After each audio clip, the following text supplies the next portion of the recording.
A completely crazy end to the game. LeBron James making the final decision in the last seconds, and one specific play that everyone's talking about.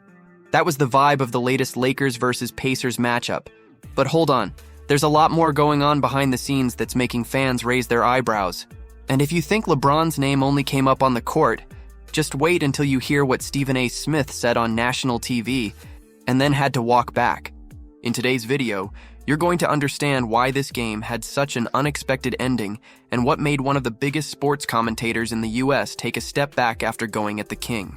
Don't miss a single detail, and make sure to like the video to support the channel. The Lakers snuck out of Indy on Wednesday night with a wild win that had just about everything. Clutch plays, controversy, and of course a little LeBron James magic at the buzzer.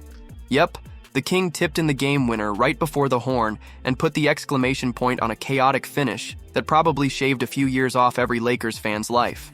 But let's keep it real. This one could have just as easily gone the other way.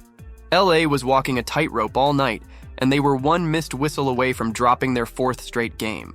According to the NBA's last 2-minute report, the ref swallowed the whistle on a big play late that should have sent the Lakers to the line with a shot to take the lead. Here's how it all went down. About 40 seconds left, Dorian Finney-Smith drove to the rack for what looked like a high-pressure layup. It missed, Indiana grabbed the board, and we played on. But the L2M report? Yeah, it said Jarace Walker actually fouled him. No call. That means the Lakers should have had 2 free throws with 36 ticks left and a chance to flip the game right there. Instead, the Pacers got the stop, and chaos ensued. And maybe the wildest part? That no call might have totally changed how the ending played out. If the whistle blew, Indiana probably has enough time to get Tyrese Halliburton back in for a final shot. But that never happened. The Lakers got one more stop, and LeBron did what LeBron does. Closed it out with the kind of clutch gene you just can't teach. So yeah, the Lakers got the dub, but they also got a little help from the ref gods. Not that they'll complain. When you're fighting to stay out of the play-in, you take them any way you can get them. Do you think the Lakers won on merit, or was it a mix of luck and controversy? Drop your thoughts in the comments. Now check this out. The second story involves a comment that many felt was completely unnecessary, and it led to an unexpected apology. Stephen A. Smith is still very much in the middle of his verbal sparring match with LeBron James, and he's not exactly waving the white flag, but he did pump the brakes a little on Thursday after crossing a line that even he had to admit went too far. So here's the deal. During a heated segment on First Take, Smith decided to air out some of his frustrations with LeBron and claimed that he's actually been holding back some ammo in their feud. And then he went there, brought up LeBron's absence from Kobe Bryant's public memorial in 2020.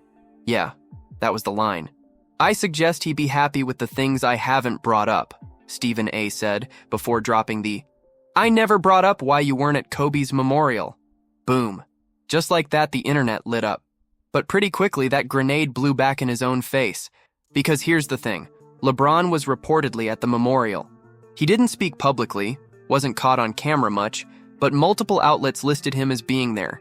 By the second hour of the show, Smith clearly got the memo and walked it back a bit, saying, "I didn't mean to say he wasn't in the building. I was told he was. We didn't see him. Why?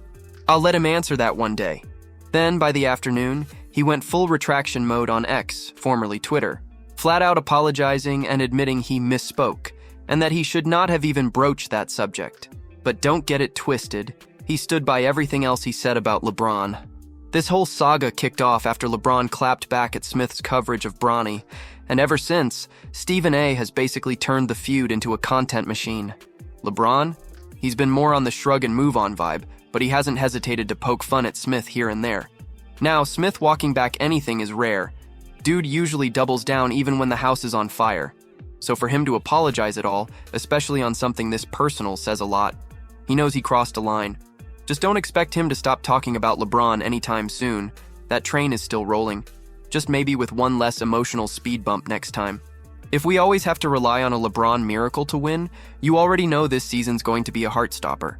And off the court, his name keeps making waves, even among the biggest names in the media. It just goes to show how much weight the king still carries in the game, both on and off the floor.